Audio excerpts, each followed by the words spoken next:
6:30 in the morning, headed to Cayman Islands. Pretty tired. Not a fan of early morning flights, but you know, gotta get there somehow. Man, they don't really understand. Man, they don't get the picture, man. They don't see that there's a vision, man. They don't see that there's a bigger plan. Man, they don't really understand. What's up, Sally? What's up, little man? Dad, I'm here. Alright, later. Okay, bye, Dad. Fine. Can y'all hear me still? Yeah. Let me pray with you. Father, in the name of Jesus, give them a great school day. Have a great day. In Jesus' name. Amen. Love y'all. Okay. It's real right now, man.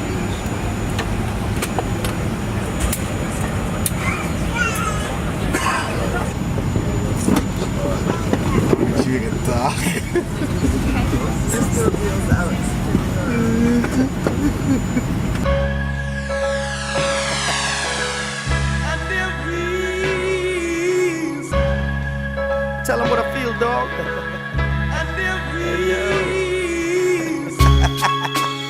Hey, yo, Sherry, your honey is happy. I'm happy. I'm smiling, baby girl.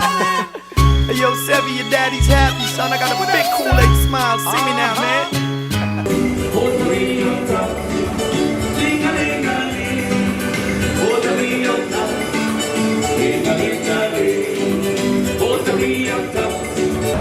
Yo, Romel, why you switch seats on the plane, bro? Bro, they had this dude, man. He came in looking sharp. I was like, alright, cool. Decent looking brother. Sat down. It's like I got smacked. Yo, you This just smack dude- yourself mad hard to give that example, by the way. Dude didn't bathe. Hands down, he did not bathe this morning. Yeah, boy. We headed to the school that we are going to be here for the entire weekend. The minister, hang with some of the kids. We ain't got really much to do. It's like work now. But I want to introduce you to somebody who's been sitting here patiently waiting. This is my good friend. We got the cameras out. This is Pastor Shawn. This is another New York native, one of my, you know what I'm saying, brothers in the Lord. Absolutely. And we shot the video that's been edited. I'm gonna show you the video. Cool. Remember the last time we ever shot? It's finished. So you'll be able to see it. It was right here in the beach. It's right here on the beach, and your church is in it, all over it. Cool. So, you know, you're gonna see that video later on with Pastor Shawn. We gonna get in this interview. That's the man. If you ever come to the Cayman Islands, come to his church. You know what I'm saying? That's right. But we gonna get into the interview and all that later. Right now, we gone. We out. Sometimes we all go through it. I say dance to the music. Christ was the joy. The Sunshine. Sunshine Grill. We gonna try some good cuisine today. What I like about this place is they have a fusion of island and American food. So so you have a nice little fusion. Sometimes we all go through it. I say dance to the music. Looking here, about to get me some good island food. They got jerk chicken, egg rolls, mahi bites. You need a menu like this up in New York. So what you getting? Just got a burger. Well, they claim it's the best on the island and maybe anywhere. So I want to put it to the So we're test. gonna test that burger today. Yeah, I'm gonna test it. And me and Pastor Shawn over here, we got the jerk chicken egg roll. Got it. I'm gonna tell you why I got it.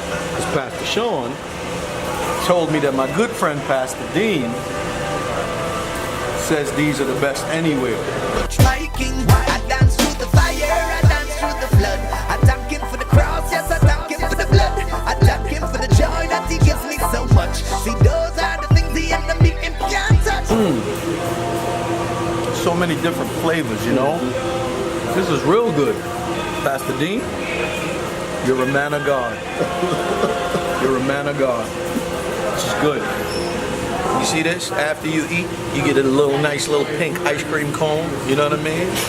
That's how they do it, top it off. We ain't even, just because they nice like that, you know? Sunshine Grill.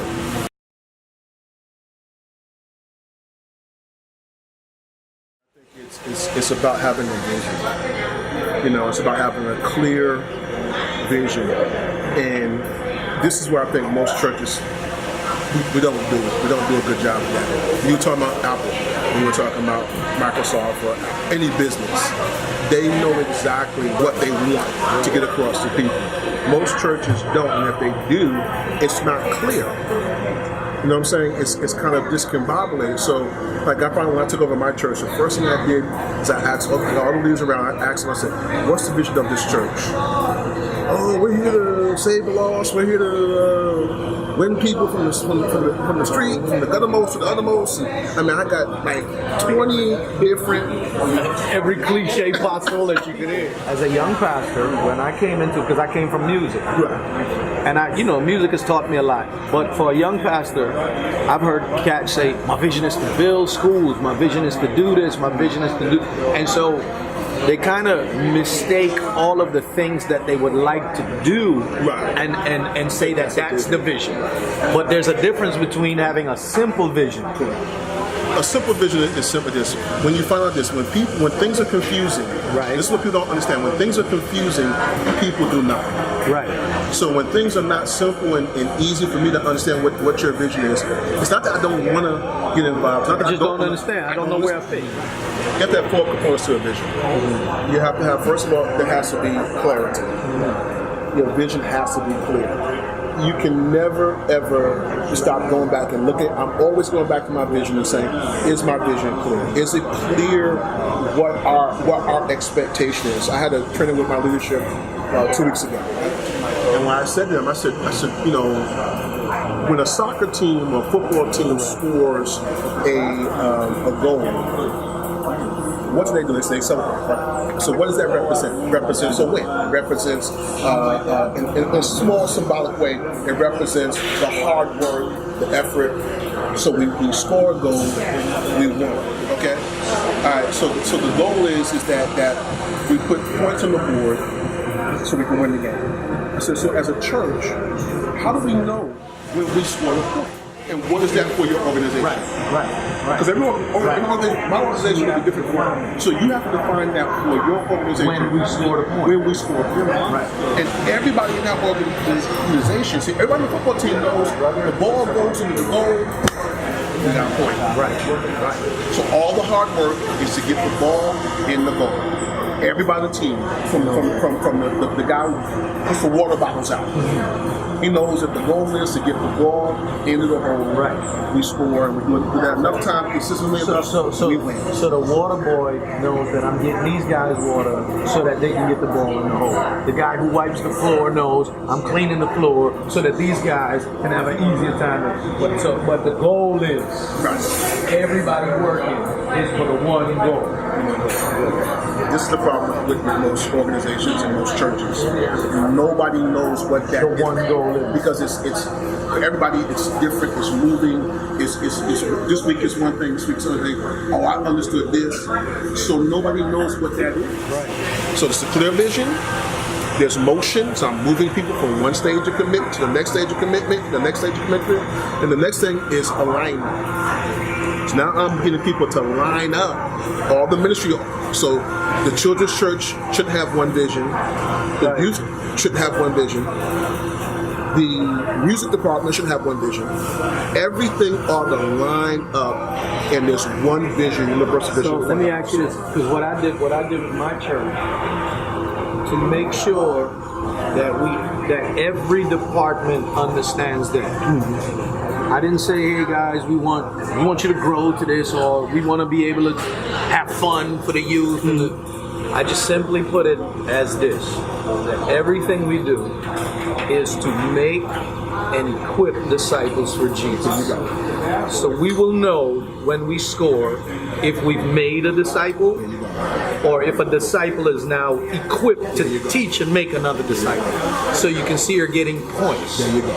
And that needs to be the consistent message. And then the last piece of that is focus.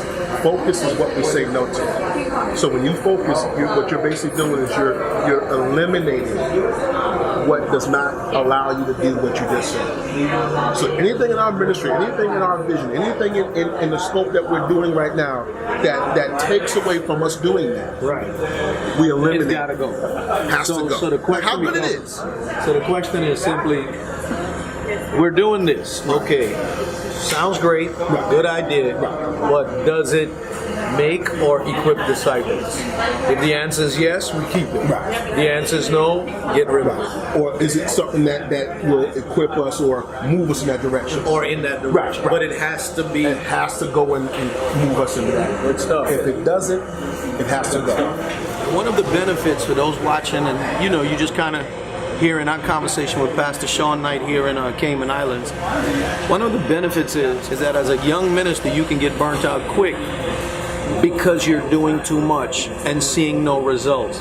And you think that doing a lot brings results, but you'll be able to eliminate some of those things off of the plate that are actually not going to bring the results you want to see. So, good stuff. Yeah.